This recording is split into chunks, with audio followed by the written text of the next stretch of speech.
হয়েছে ক? বিয়া তো দিয়া দিছে, কোনো কাম তো শিখাইছ না। শাশুড়ি কাছে আটা গুলবার আমি কি করাম? আমি থাকতে তোর কিসের টেনশন? আমি যা বলি তুই খালি ফলো কর। আচ্ছা আচ্ছা, প্রথমে আটা দে। কই দিয়াম? তোর মাথায় দে। আটা কই দিবি সেটাও জানোস না, না? হ্যাঁ দিছি। এখন পানি দে।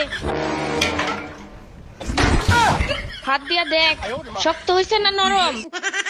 লেটকা লাগতেছে তো। তাইলে শুকনো একটু আটা দে। এখন দেখ শক্ত না নরম। এখন একটু শক্ত হইছে। তাইলে একটু পানি দে। আর শোন, পানি গ্লাস দিয়া দিস না, হাত দিয়া দে। এখন দেখ ঠিক আছে কিনা। হ্যাঁ ঠিক আছে। ঠিক আছে, এখন সবটি আটা একসাথে জড়ো কর। আর হন, হ্যাঁ। একটা ছবি তুললে আমারে পাঠা, দেখি কেমন আটা বানাইছস।